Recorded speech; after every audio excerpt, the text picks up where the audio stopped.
All right. Good evening. Tonight, the Just a Stage I'm Going Through Theater Company puts on A Tale of Two Cities by Charles Dickens, our second Zoom reading from the Mercury Theatre on the air broadcasts of classical works. The Mercury Theatre, led by Orson Welles, began broadcasting these programs over CBS radio starting in the summer of 1938. The most famous of which was the modern adaptation of H.G. Wells' War of the Worlds, which led to instances of panic from those listeners who believed that a Martian invasion was actually occurring. Unfortunately, while the War of the Worlds broadcast is frequently done, many of the other fine scripts are never done, an omission which this group is hoping to remedy. This broadcast of A Tale of Two Cities was originally aired on July 25th, 1938. I am now going to ask our cast to introduce themselves. Please turn on your videos.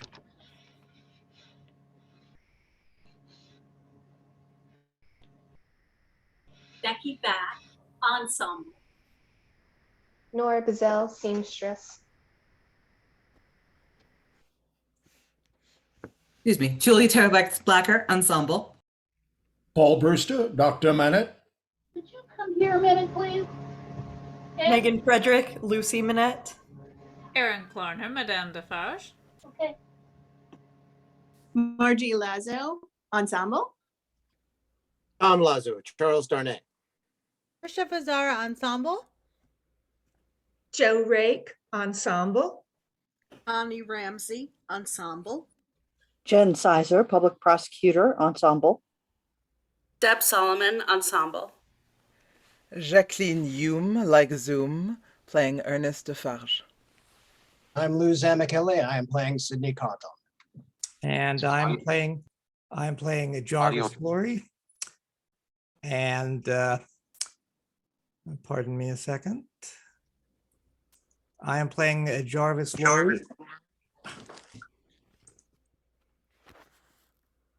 I am playing Jarvis Laurie, and we also have our sound designer and executor, and that is Amber Biles. Thank you very much. I ask our actors now to turn off their videos. And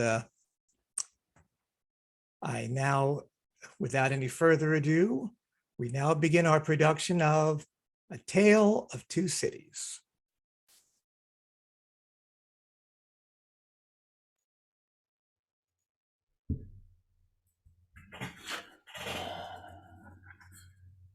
Paris, 1767.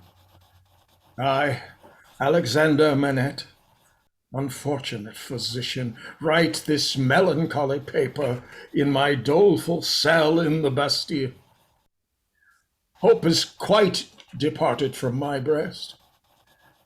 I write these words with a rusty iron point dipped in scrapings of soot and charcoal from the chimney mixed with blood. One cloudy night, 10 years ago, I was walking along the quay by the river. Dr. Manette, Dr. Manette. That is my name. Dr. Manette, formerly of Bouveau. I am that Dr. Manette. Will you please enter the carriage, Dr. Manette? A gentleman. Pardon me, but I usually inquire who does the honor to seek my assistance.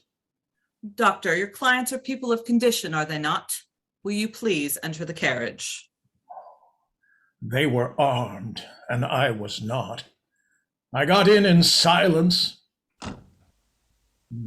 We left the streets behind, through the North Barrier onto a country road, and presently stopped at a solitary house. I saw that the two men were brothers. My husband, my father, my brother. In an upper room, I found a patient in a high fever of the brain lying on a bed. She was a woman of great beauty and young, well, certainly not past 20, and her hair was torn and ragged, and her arms were bound to her side. My husband, my father, my brother. 1, 2, 3, 4. How long has she lasted? Since about this hour last night. She has a husband, a father, and a brother. A brother. You are not her brother. I am not. My brother. 1, 2, 3, 4, 5. There is another patient. 7, Better come see. 8, Come. 9. In a back room, on some hay on the ground, lay a handsome boy of not more than 17. His wound was a sword thrust received from 20 to 24 hours before. He was dying fast. How was this done, monsieur? Crazed young common dog, a peasant, forced my brother to draw on him, and has fallen by my brother's sword, almost like a gentleman. The boy's eyes moved slowly toward me. Have you seen her, doctor? I have seen her. She is my sister, doctor. She was a good girl. Married to a good young man, too, one of his tenants. We're all tenants of his. But the Marquis of Saint-Evremond saw her, and what do you think they did? He and his brother? You know, doctor, that it's among the rights of these nobles to harness us common dogs to carts and drive us. They so harnessed my sister's husband and drove him all day and all night, kept him on the grounds in the unwholesome nights, quieting the frogs so their noble sleep might not be disturbed. And then back in the harness in the day, taken out of harness one day at noon to feed, if he could find food. He sobbed 12 times, once for every stroke of the bell, and died on her bosom. Then when her husband was dead, that man took her away. I saw her pass on the road. I tracked him here, and last night I climbed in. A common dog, but a sword in my hand. I made him draw and fight with me, common dog though I am. Where is he? He is not here. Marquis of Saint-Evremond, in the day when all these things are to be answered for, I summon you and yours to the last of your bad race to answer for them. I mark this cross of blood upon you as a sign that I do it. He put his hand to the wound in his breast and with his forefinger drew a cross in the air. He stood for an instant with a finger yet raised, and as it dropped, he dropped with it. And I laid him down, dead. My husband, my father, my brother. 1, 2, 3, 4. I returned to the bedside of the girl. The sound of her voice never ceased. Oh, she lingered on for a week. Then on the 8th day, At last she is dead. she is dead. I congratulate you, my brother. 5 nights later, toward 9 o'clock, a man in a black dress rang at my gate, demanded to see me, and softly followed my servant, Ernest Defarge, upstairs into the room where I sat with my young wife. An urgent case, doctor. Won't detain you long. I have a coach waiting. When I was clear of the house, a black muffler was drawn tightly over my mouth from behind, and my arms were pinioned. The two brothers crossed the road from a dark corner and identified me. Not a word was spoken. That coach brought me here to the Bastille. It brought me to my grave. If it had pleased God to put in the hard heart of either of the brothers in all these frightful years to grant me any tidings of my dearest wife and child, so much as to let me know by a word whether they are alive or dead, I might have thought that he had not quite abandoned them. But now, I believe that the mark of the Red Cross is fatal to them,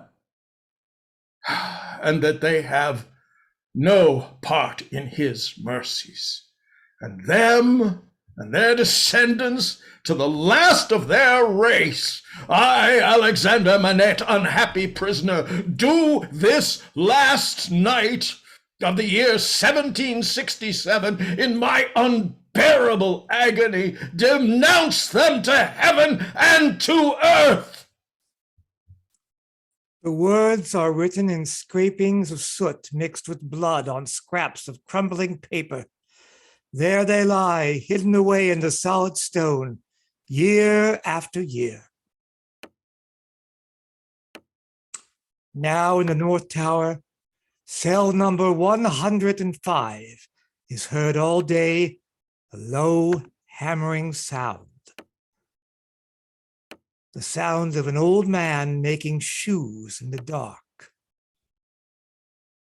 One day, after 18 years, the sound stops, and for a while, North Tower cell number 105 is empty. My name is Jarvis Lorry. Most of the characters in this history are people whom I first encountered in the course of business on behalf of Tellson's Bank, London and Paris, of which I have been for many years a partner. This is a history of events that took place in London and across the Channel in France in the terrible years immediately preceding and during the Great French Revolution. 1785, the Dover Road.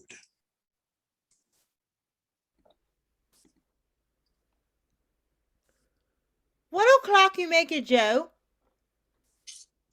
10 minutes, good. Past 11. Oh my blood, and the Dover coach not atop of Shooter's Hill yet. Hey, Joe! What do you say, Tom?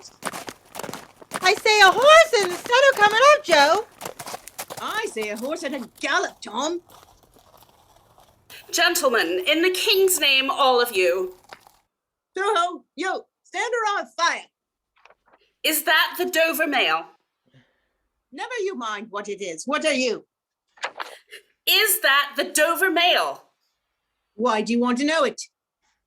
I want a passenger, if it is. What passenger? Mr. Jarvis Lorry. Gentleman of the name of Lorry, answer straight. Yes, what is it? My name is Lorry. Somebody want me? Mr. Lorry. What's the matter? A dispatch sent after you from over yonder, Tellson and Company. Well, he can come close, guard. There's nothing wrong. I hope there ain't. Hey, you, come in at a foot pace. Let's have a dispatch. Here it is, Mr. Lorry. Thank you, guard. There's nothing to be afraid of. I belong to Tellson's Bank in London. I'm going to Paris on business. May I read this?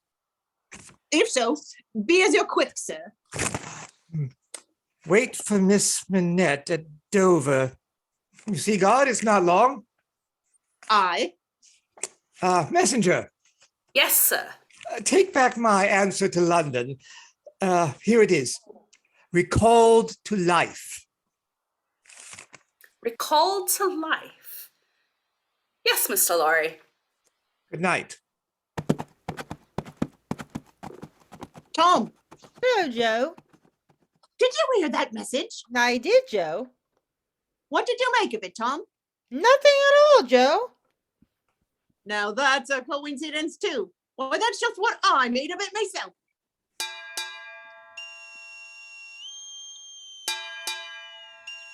This way to the Calais packet! This way to the Calais packet! We sail with the tide, ladies and gentlemen. All aboard for Calais!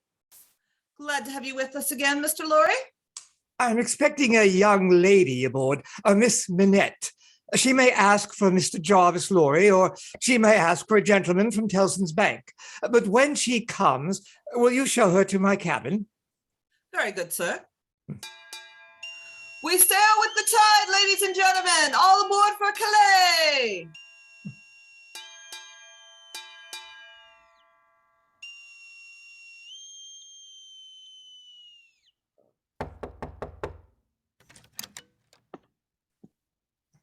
Miss Minette.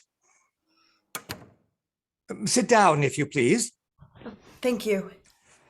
Miss Minette, it's very difficult to begin, Miss Minette. I am a man of business. I have a business charge to acquit myself of. The story relates to one of our customers. The story? Yes, one of our customers, a French gentleman, a scientific gentleman, a doctor. Doctor. Miss Minette, if your father had not died when he did, don't be frightened, miss, don't. As I was saying, if Monsieur Minette had not died, if he had suddenly silently disappeared, if he had been spirited away to some dreadful place, then the history of your father would have been the history of this unfortunate gentleman, the doctor of Beauvais. I entreat you to tell me more, sir. I will. I'm going to. Can you bear it? I can bear anything but this uncertainty. Your father, Miss Minette, has been found in the house of an old servant in Paris. We're going there. He is alive.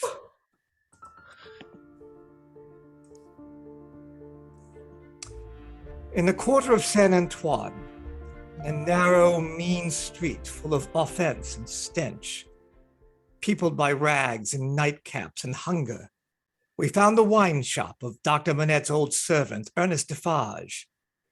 His wife sat in the shop behind the counter as we came in, wrapped in fur. She was knitting. Ernest Defarge? That's me. May we have a word with you? Willingly, sir. My name is Jarvis Laurie of London. This is Miss Minette. Come with me. I'll take you to him. It's very high. It's a little difficult. Better to begin slowly.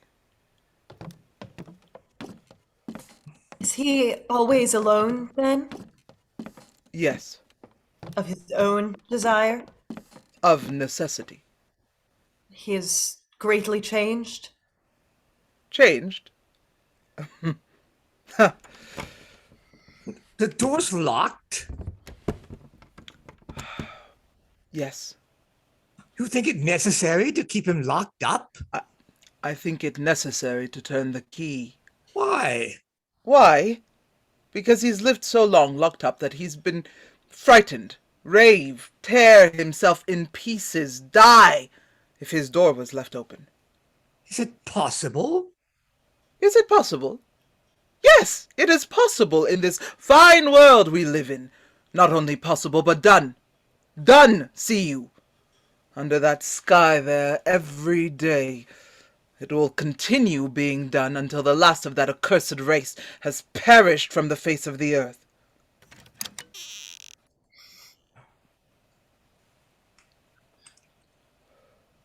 Oh, quiet.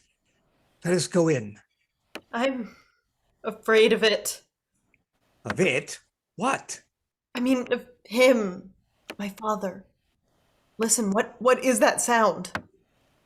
Faintly through the dark, with his back toward the door, we saw a white-haired man sitting on a low bench, stooping forward, very busy making shoes. Father. Good day, Manette. Good day. Still hard at work, I see. Yes, yes, I'm working. I want to let in a little more light here. You can bear a little more? What? What did you say? You can bear a little more light. I must bear it if you let it in. You have a visitor, Manette. What did you say? Here is a visitor. Show him the shoe you're working at. Monsieur Laurie, take it. Now, tell Monsieur the maker's name, Manette. Oh, I forget what it was you asked me. The maker's name. Did you ask me for my name? Yes, I did. 105 North Tower. Is that all? 105 North Tower. At that moment, his eyes caught the skirt of Lucy's dress. He raised them and saw her face. What is this? You're not the jailer's daughter? No. Who are you? Who are you? She sat down on the bench beside him. Her golden hair, which she wore in long curls, had been hurriedly pushed aside and fell down over her neck. Advancing his hand little by little, he took it up and looked at it. Is it the same? How can it be? When was it she laid her head upon my shoulder? Well, that night when I was summoned out. She had a fear of my going. Who was this? Was it you? Was it you? No. You're too young. It can't be. Can't be. You're too young. Too young. Father. Young. Father. Monsieur Laurie, Dr. Manette is, for all reasons, best out of Paris, best out of France.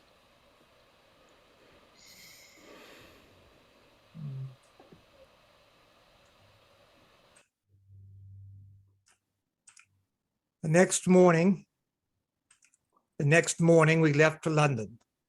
As we drove off, we left Monsieur and Madame Defarge standing on the doorstep looking after us. There was that same look of dangerous anger in their faces that I had seen before. Madame Defarge was still knitting. The next night, we were in Calais. There we boarded the packet and after a rough voyage, reached England in safety. I was to be reminded of that voyage 5 years later. A trial was held in the Old Bailey, at which I was summoned to appear in company with Miss Lucy Manette and Dr. Alexandra Manette, all three of us as witnesses for the crown. His Lordship the Judge.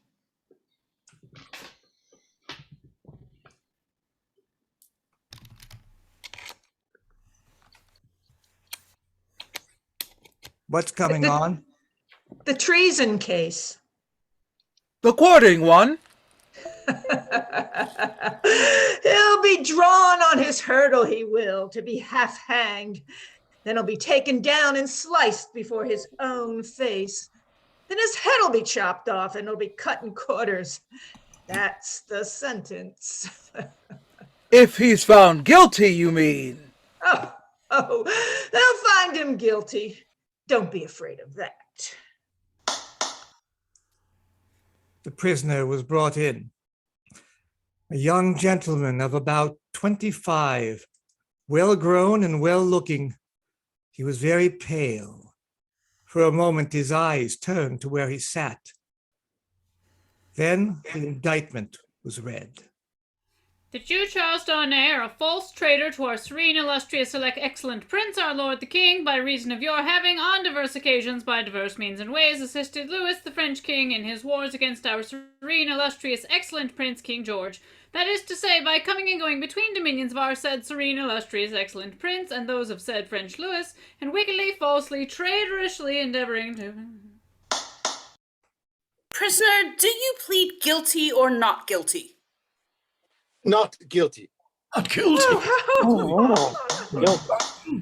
I shall now prove, my lord, to the satisfaction of yourself and this jury, Oh, not guilty. that the prisoner, Charles Darnay, though young in years, is old in this treasonable practices which today claim forfeit for his life. That this correspondence with our national enemy is not a correspondence of today, nor of yesterday, nor even of last year or the year before that, but as long as 5 years ago. First witness for the crown, Mr. Jarvis Lorry. Jarvis Lorry? Mr. Lorry, you are a partner of Tellson's Bank? I am. On a certain night in November 1775, did business occasion you to travel between Calais and Dover by the packet ship? It did. Mr. Lorry, look upon the prisoner. Have you seen him to your certain knowledge before? I have. When? At Calais. That night, the prisoner came aboard the packet and made the voyage with me. At what hour did he come aboard? A little after midnight. In the dead of night, eh? Were you traveling alone, Mr. Lorry, or with any companion? With two companions, a gentleman and a lady. They're here. They're here. Of course. Miss Nanette. Miss Nanette! Miss Manette, look upon the prisoner, Charles Darnay. Miss Manette, have you seen the prisoner before? Yes, Where? on board the packet ship just referred to, sir. You are the young lady just referred to. Most unhappily, I am. Answer the questions put to you. Miss Manette, had you any conversation with the prisoner? Yes, sir. Recall it? When the gentleman came aboard, You mean the prisoner. yes, my lord. Then say the prisoner. When the prisoner came on board, Did he come on board alone? no, How many were with him? a French gentleman. Did they confer together? Yes, they seemed angry. I thought I heard the prisoner say, "There is a curse on our house. You have brought a curse on our house." Miss Manette, the court is not interested in what you think you overheard. What conversation did you have with the prisoner? Soon after we started, he noticed that my father was very tired and in a very weak state of health. The prisoner was very kind and useful to my father. I hope I may not repay him by doing him harm today. The prisoner's conversation, Miss Manette. What did the prisoner say to you?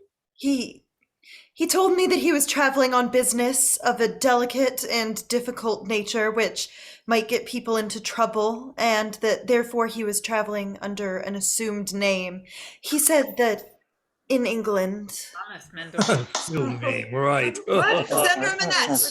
Dr. Alexandra Manette. Dr. Alexandre Manette! Dr. Manette. Dr. Manette, look upon the prisoner.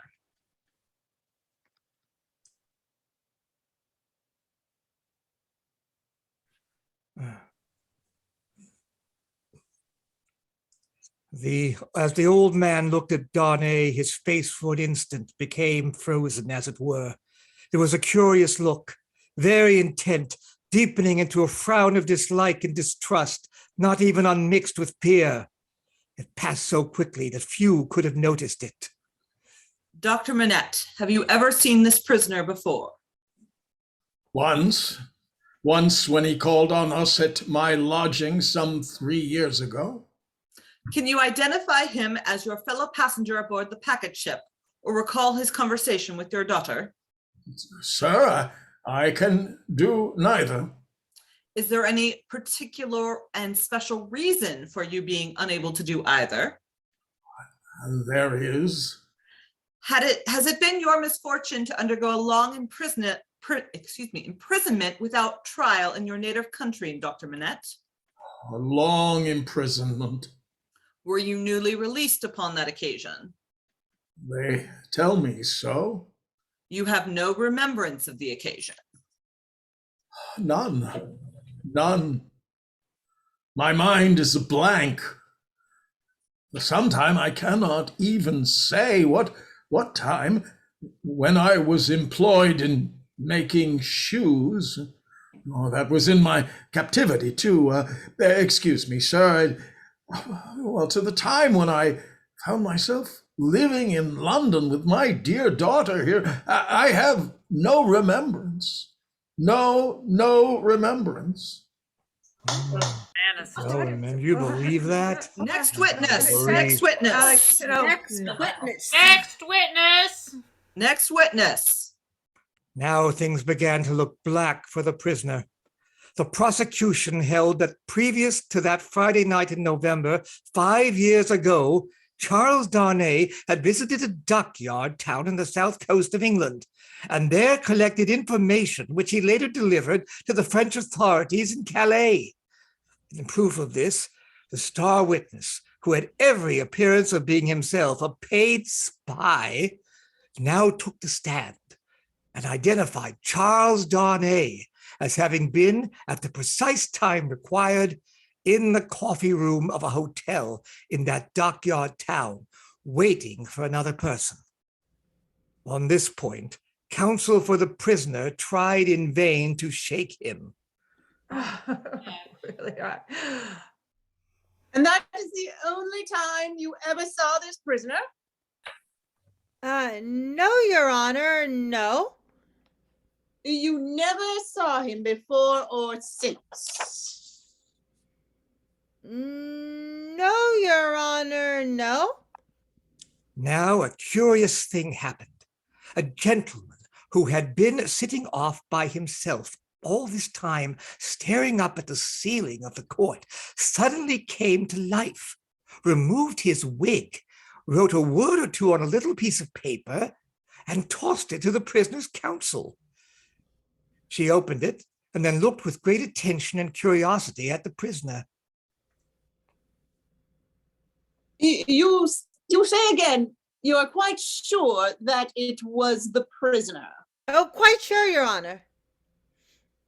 Did you ever see anybody very like the prisoner? Oh, no, Your Honor. Do you think there could be anyone so like the prisoner that you could be mistaken? Oh, no, Your Honor. But if there were, you would then admit that you might have been mistaken. Yes, Your Honor. Very well. Look upon Mr. Sidney Carton, my learned friend there, without his wig, and then look well upon the prisoner. How say you? Are they not very like each other? Gore like two peas in a pod, two peas. It ain't natural. Gentlemen of the jury, do you find the prisoner Charles Darnay guilty or not guilty? Not guilty. Order! Order in the court! Order in the court! Can't you behave yourselves?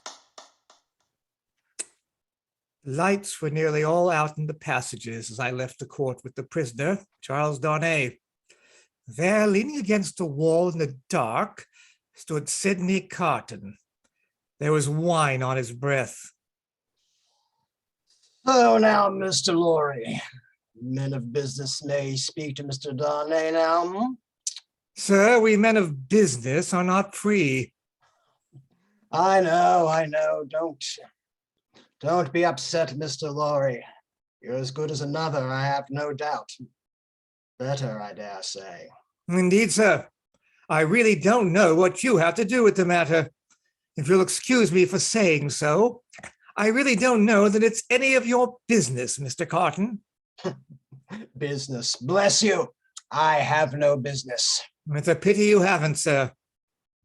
I think so too. If you had, perhaps you should attend to it.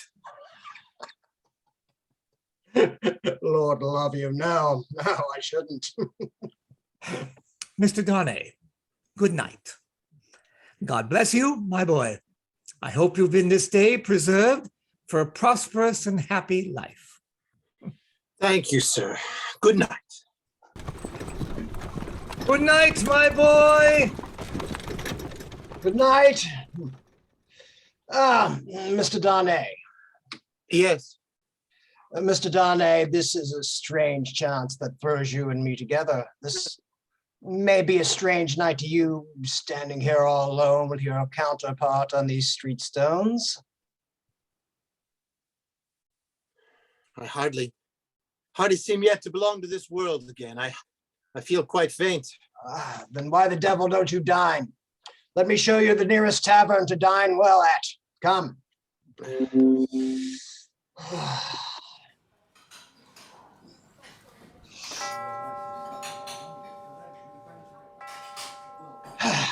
Now, Mr. Darnay, now that you have eaten, do you feel that you belong to this terrestrial scheme again?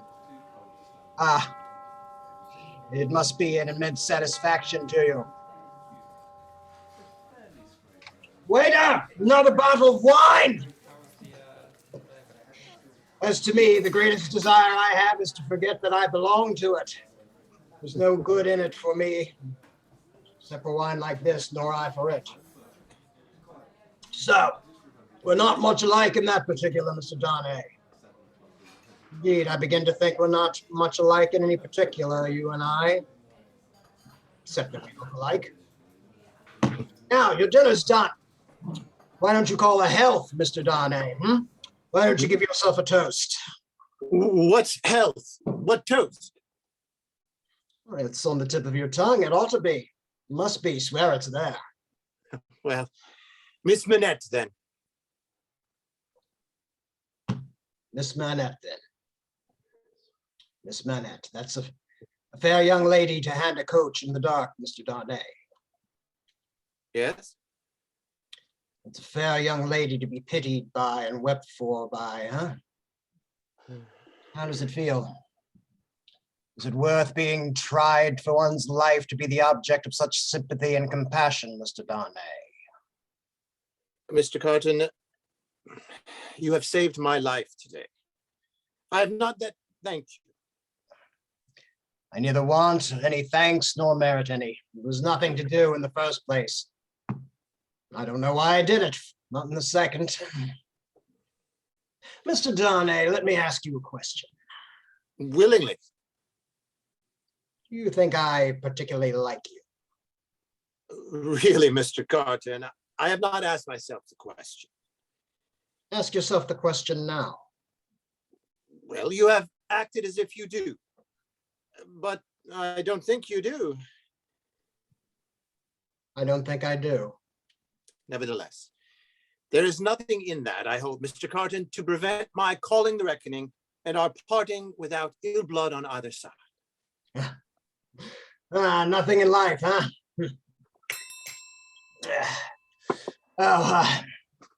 You pay the whole reckoning, Mr. Darnay, then bring another pint of this same wine drawer and come and wake me at 10. Last word, Mr. Darnay. You think I'm drunk? I think you have been drinking, Mr. Carton. Think you know I have been drinking. Well, since I must say so, yes, I know. Then you shall likewise know why. I am a disappointed drudge, sir. I care for no man on earth, and no man on earth cares for me. Well, that is very much to be regretted, Mr. Carton. You might have used your talents better. Maybe so, Mr. Darnay. Maybe so, maybe not, but don't let your sober face elate you, however. You don't know what it may come to. Good night, Mr. Darnay. Drawer! Drawer! Where's that bottle of wine?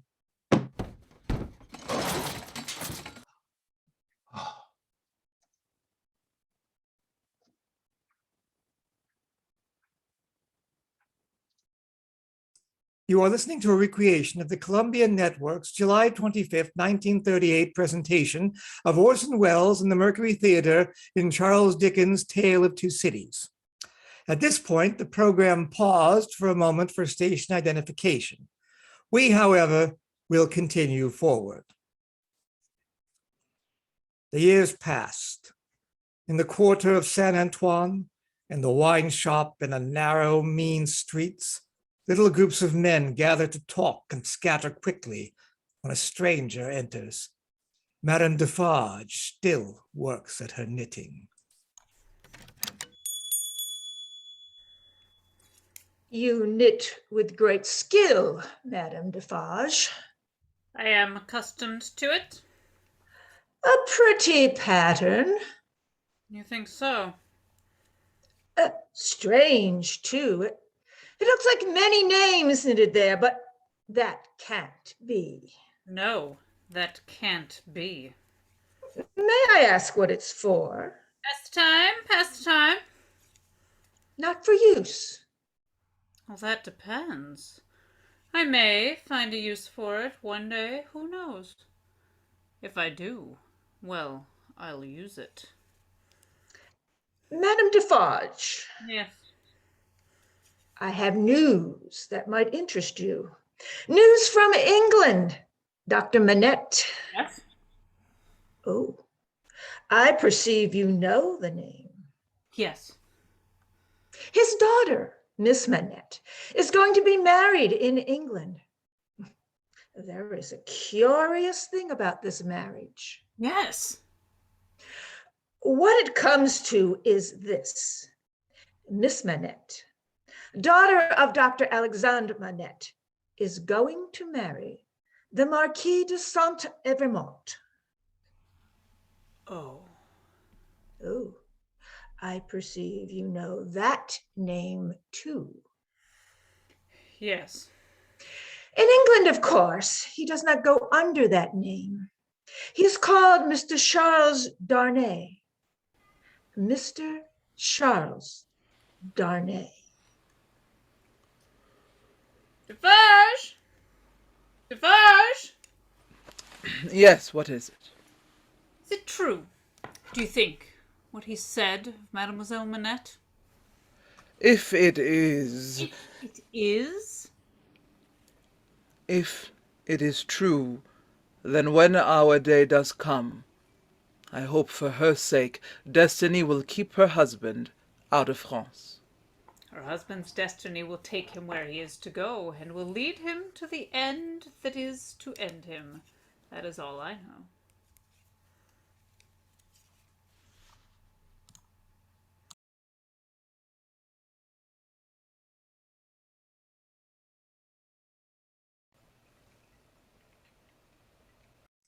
Madame Defarge sits there knitting names into a scarf. Noble names: Lausanne, Lombard, Guy, Saint-Evremond. Darkness is closing around. And then comes the ringing of the church bells. She sits there knitting.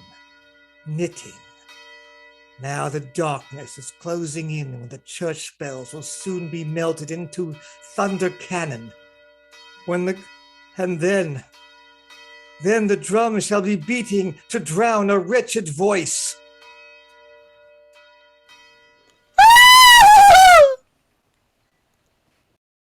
Madame Defarge, at the foot of a structure yet unbuilt, will sit knitting, counting dropped heads. London, 1789. Never did I see two people more united than Dr. Manette and his daughter in the weeks before Lucy's marriage to Charles Darnay. Are you happy, my dear father?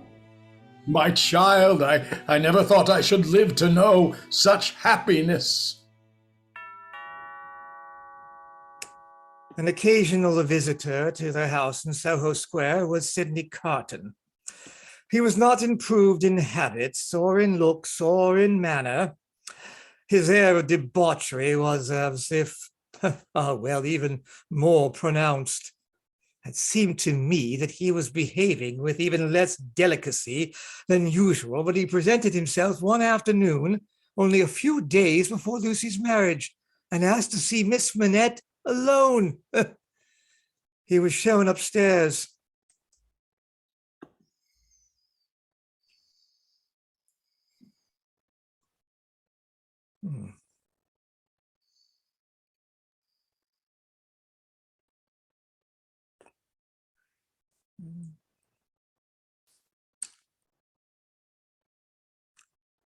I believe we will need to have, I believe Mr. Sidney Carton is currently unavailable. So I will ask our understudy to fill in.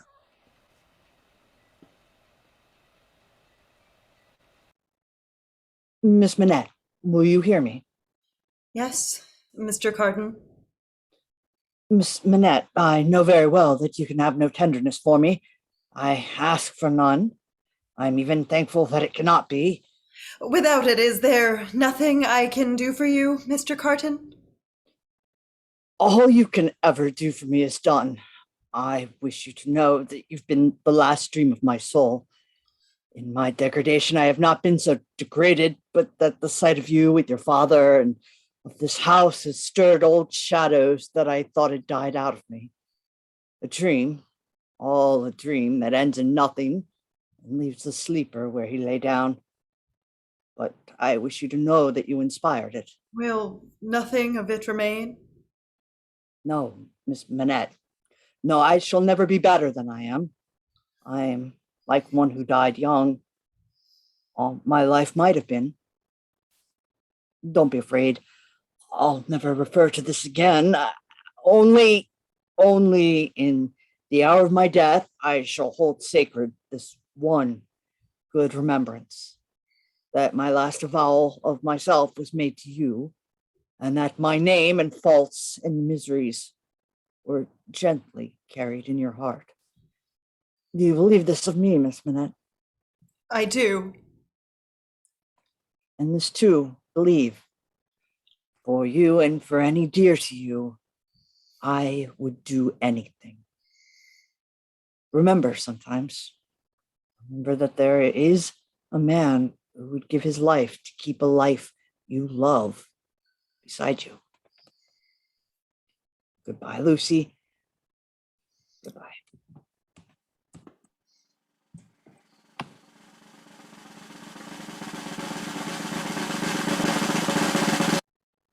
Paris, 1789, July 14th. In the quarter of Saint Antoine, something is happening. In the narrow streets, smelling of rags and nightcaps and hunger, all-night crowds have been stirring. Soon after dawn, Madame Defarge puts down her knitting. Farge, at last, it has come. Yes, our day has come. And that's why this morning is a vast and dusky mass of scarecrows heaving to and fro with gleams of light above their billowy heads, where steel blades and bayonets shine in the sun. Now the mass begins to move. Patriots and friends, we are ready. To the Bastille!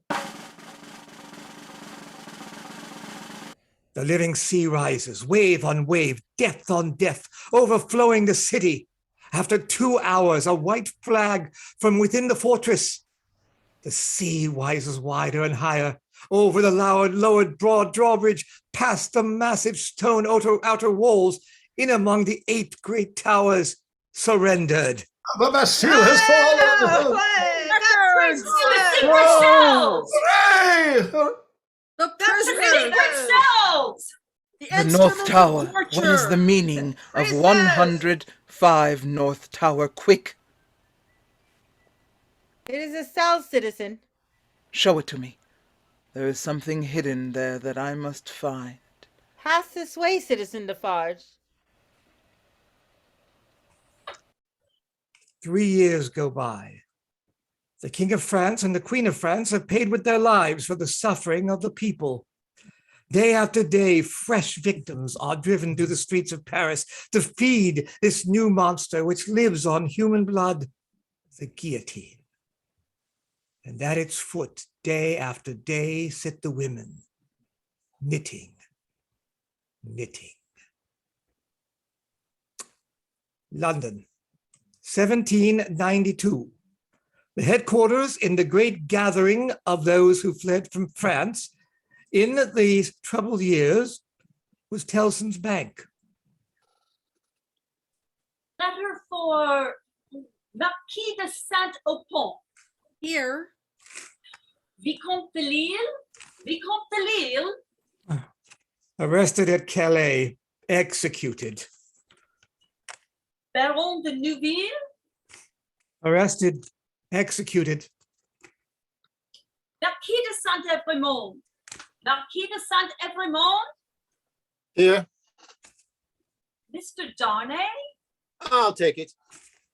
Charles Dickens? I didn't know you were familiar with this. Take Marquis. charge of the letter, Mr. Lorry. You know where to deliver it?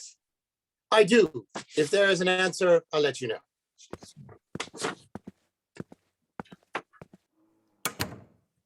Sir, heretofore the Marquis Charles de Saint-Evremont, I have been seized and brought to Paris.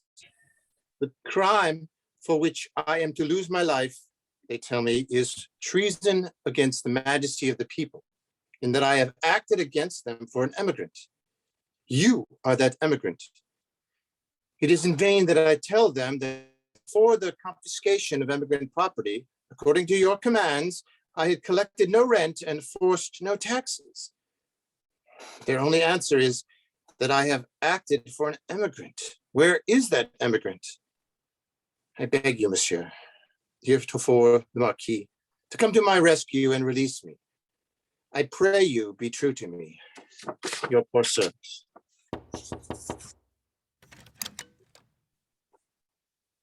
Yes, Darnay? I have an answer to that letter. So soon? It is to a prisoner in the La Force prison in Paris. And what is the message? Simply that he has received the letter and will come. 3 days later, a few leagues out of Calais on the Paris road, Charles Dickens was arrested.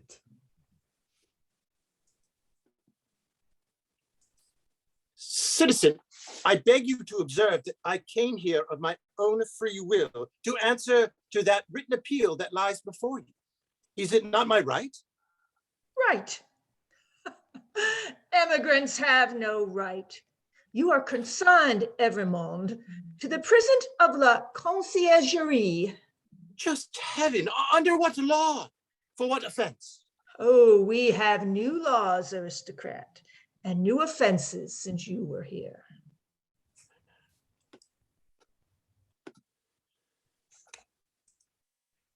News reached London through a secret agent of Tellson's Bank that Charles Dickens was in prison, in danger of death.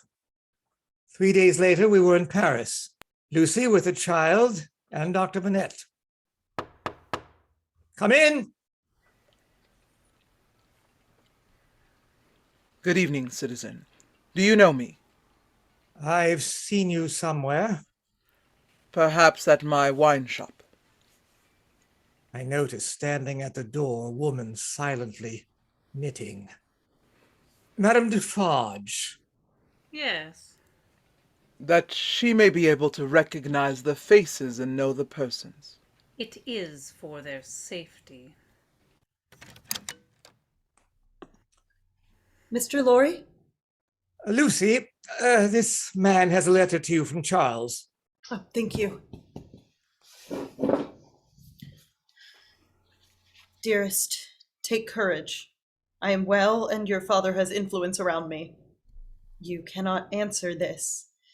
Kiss our child for me. Is that his child? Yes, madam. This is the prisoner's little child. It is enough, my husband, that I've seen them. We may go. Oh, madame? Yes, aristocrat? Madame, you will be good to my husband? You will help me to see him, if you can? What is it that your husband says in that little letter? Influence, no? He says something about influence. He says... Perhaps it will release him.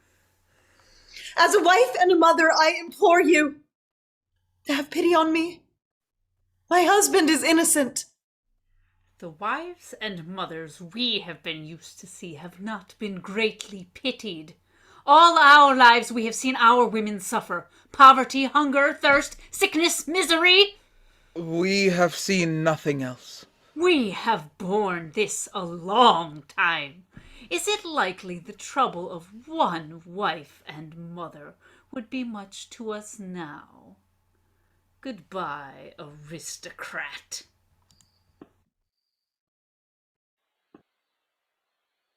Charles Evremond called Darnay. Charles Evremond. Take off his head! Off with his head. An enemy to the Republic. Prisoner, is it true that you have lived many years in England? That is true. And you are an emigrant? No, citizen judge. Prisoner, why did you return to France when you did? I returned to France on the written entreaty of a French citizen to save that French citizen's life. Is that the action of a guilty man? Is that criminal in the eyes of the Republic? Yes. Yes. Oh, no. Citizen Dr. Manette! Citizen Dr. Manette, take the stand. Dr. Manette, do you know the prisoner? I do. Where did you first make the prisoner's acquaintance? In England, citizen judge, on my release from long imprisonment. This man is my first friend. And for years he has lived in my house, always faithful and devoted to my daughter and myself in our exile. In all the years I've known this man, I, Dr. Manette, for 18 years prisoner in the Bastille. Enough! Live, Dr. Manette. Not guilty. Not guilty. Release the prisoner. Not guilty. Release the prisoner. Not guilty. Not guilty. Not guilty.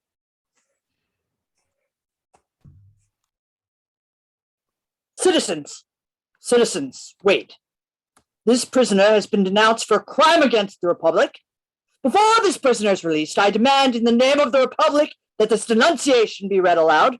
Why waste time? Right. Why waste time? Charles Everman called Darnay, suspected and denounced enemy of the Republic, aristocrat, one of the family of tyrants, one of a race proscribed. Charles Everman called Darnay in right of such proscription, doomed to die. No, let him go. Whoa, no! Let him go. Was it denounced openly or secretly? Openly, President. By whom? 3 voices. First, Ernest Defarge, wine vendor of Saint Antoine. Good. Second, Thérèse Defarge, his wife. Good. Third, Alexandre Manette, physician. Dr. Manette. This is a forgery and a fraud. The accused is the husband of my daughter, who says that I denounce the husband of my child. Citizen Manette, be still. If the Republic should demand of you the sacrifice of your child, you would have no duty but to sacrifice her. Be silent. But why? No. He didn't sound.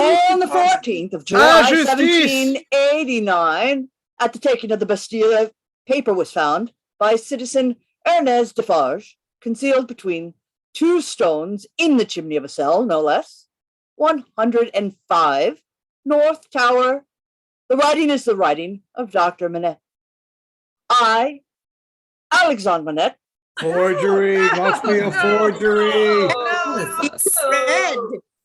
That should be red.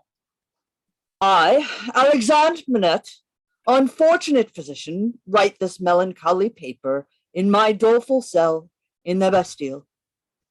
Hope has quite departed from my.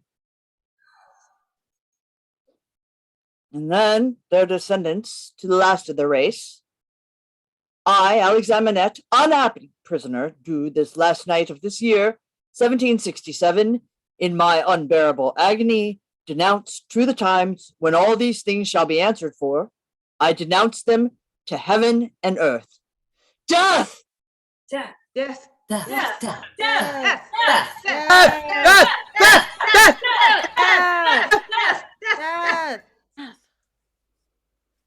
All day, tumbrils go through the streets, feeding the guillotine, and at its foot, splashed with blood, sit the women knitting late into the night, counting dropping heads.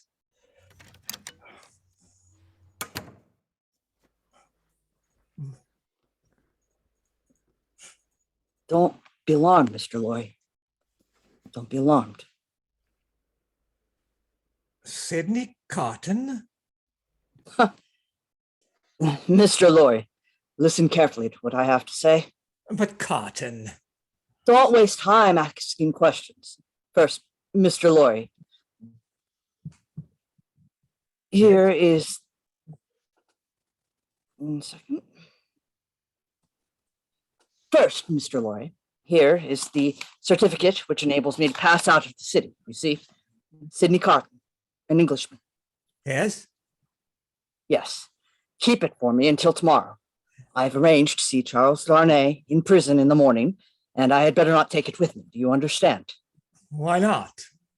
I prefer not to do so.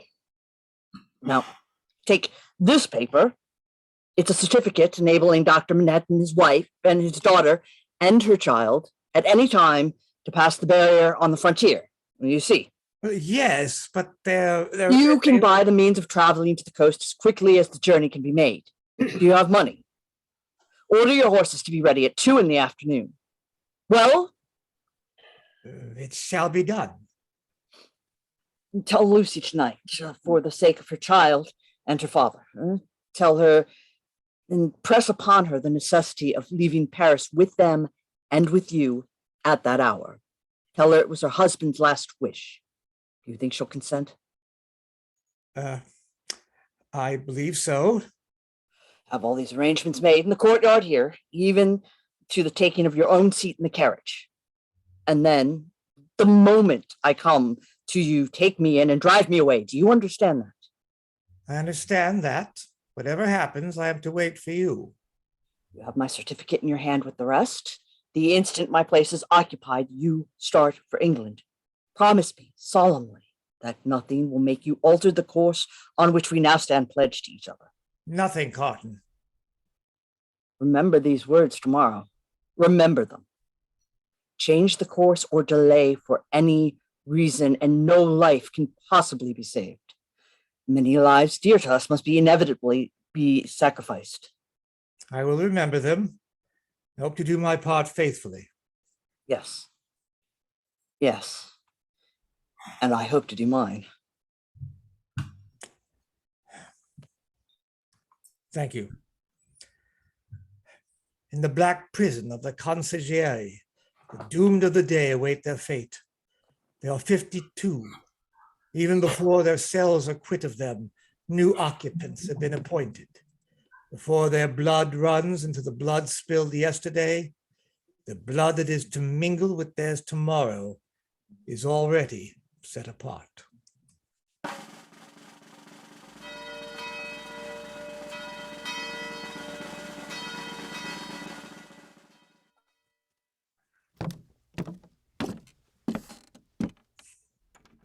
Is this the one?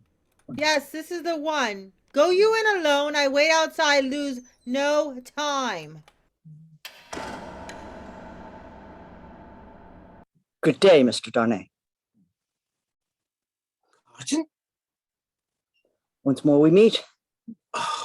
Are you a prisoner too? No, I happen to be possessed of a power over one of your keepers here. I come from your wife, Darnay.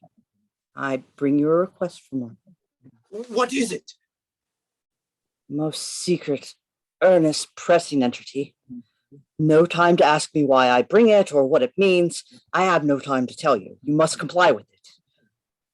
Take off those boots you wear and draw on mine. Here's a chair. Now hurry. Why? Draw on those boots of mine. Put your hands to them. Put your will to them, quick. Carton, there is no escaping from this place. It can never be done. You'll only die with me. It's madness. It would be madness if I asked you to escape. But do I? Of course not. Change that cravat for this of mine. Go on. Carton, this is madness. It can't be done. It never can be done. It has been attempted. It is always failed.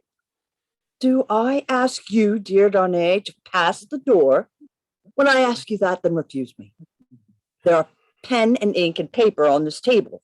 Is your hand steady enough to write? Right, yes. Then write what I shall dictate. Quick, friend, quick. Write exactly as I speak. To whom do I address it? To no one. Do I date it? No. Now, if you remember the words that passed between us long ago, you will understand this when you see it. You do remember them, I know. It is not in your nature to forget them. Have you written forget them? Yes, I have it. But is that a weapon in your hand? No, I'm not armed. What is in your hand? You shall know directly. Right on. I've but a few words more. I am thankful the time has come when I can prove them. That I do so is no subject for regret or grief. Oh, what is that vapor? Vapor? Something in the air. I'm conscious to nothing. Take up a pen and finish. Hurry, hurry. If it had been otherwise, I should have had so much the more to answer for. If it had been otherwise. If it had been otherwise. Darnay. Darnay. Good. Hey there! Come quick! Help me change his coat. Right. Now, call for help. Take me to the coach. You? Him, man, with whom I've changed. You go out by the gate which brought me in. No, of course. I was weak and faint, and you brought me in, and I'm fainter. Now you take me out. The parting has overcome us. Such things happen here often. Too often. Quick, call for help. You swear not to betray me. Man, don't waste time. Take him yourself to the courtyard you know of. Place him yourself in the carriage. Show him yourself to Mr. Lorry and tell him to remember my words of last night and his promise of last night. And drive away. Hey there! Help! Help! Man, faded out!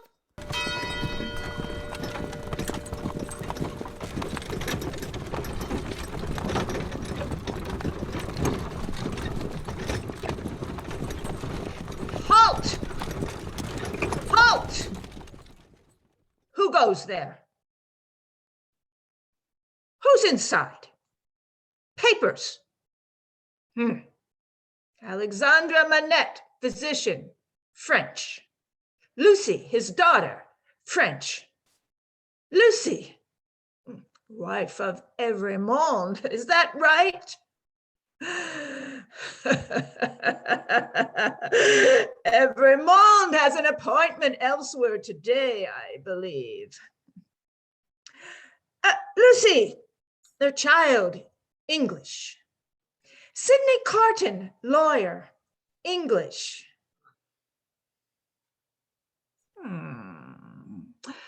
English lawyer appears to be sleeping.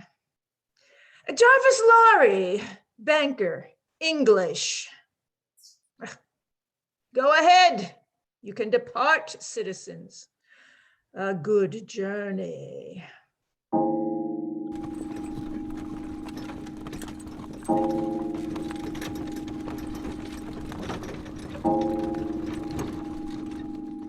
Follow me, Evremond. Down, Evremond. Down, Evremond. Which is Evremond? There at the back, there, next to the girl. That's him. Down, Evremond. To the guillotine. Yeah! Down the guillotine. Yes, to the guillotine. 18.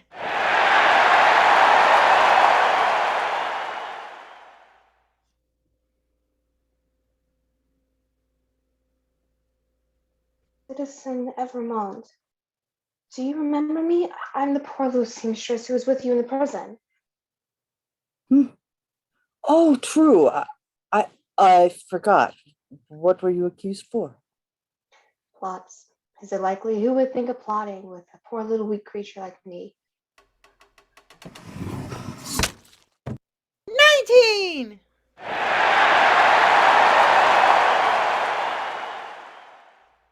I'm not afraid to die, but I have done nothing. Citizen Evremond, will you let me hold your hand? I'm not afraid, but I'm a little weak. It will give me more courage. 20.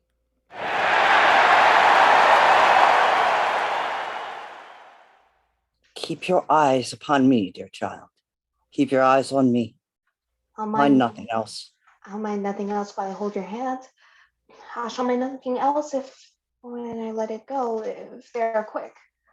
They'll be quick. Never fear. 21.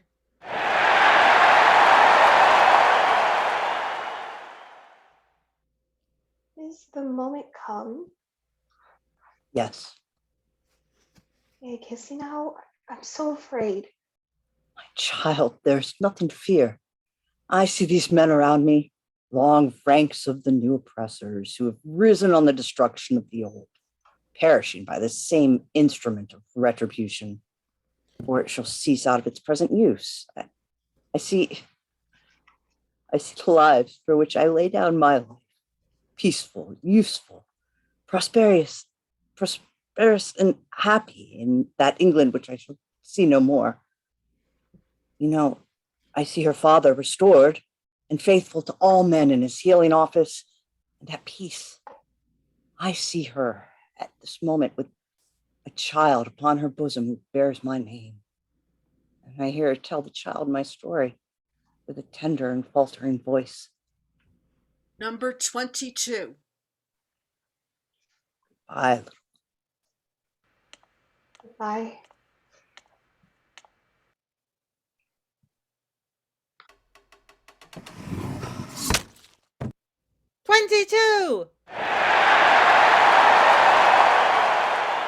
Number 23.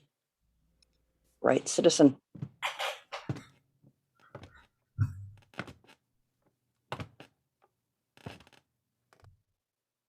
It is a far, far better thing that I do than I have ever done.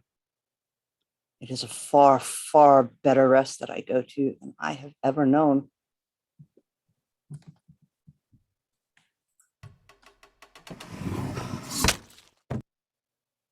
$23.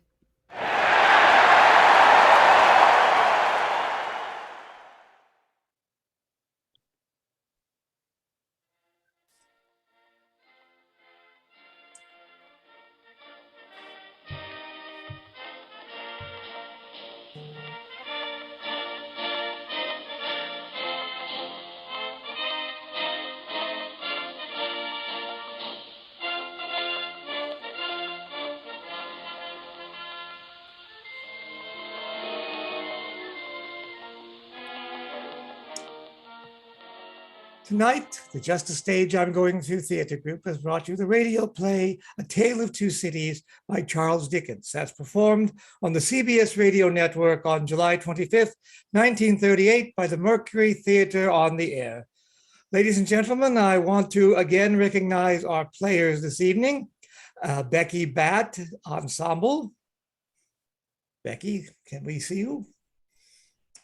Thank you. Nora Bazell as the seamstress. Julie Tarabek Blacker as ensemble, public prosecutor, among others. Paul Brewster, Dr. Manette. Megan Ann Frederick as Lucy. Aaron Klarner, and the baby, and Aaron Klarner as Madame Defarge. Tom Lazo. Well, I'm sorry, Margie Lazo first in the ensemble. And then that's the better half of Tom Lazo, who was Charles Darnay. Tricia Pizzara on ensemble. Joe Rake, ensemble. Connie Ramsey, ensemble. A very special thank you for Jen Sizer, who, in addition to doing the French prosecutor, was also filling in for Sidney Carton after he unfortunately had his internet conk out. Thank you, Jen, very much. Deb Solomon, ensemble.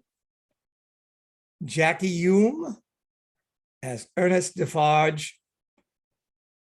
And of course, we would have had Lou, and of course, at the beginning, we had Lou Zamichelli, who unfortunately had his internet conk out him as as Sidney Carton.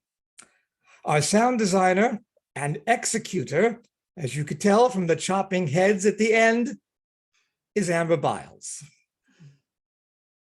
Next time, the Just a Stage I'm Going Through Theater Group will take a break from its revival of Mercury Theatre on the air broadcasts to provide a reading of the George M. Cohan comedy melodrama, 7 Keys to Baldpate. That will be at the end of the month. We hope you'll come back and see us. Thank you all for watching and supporting this production.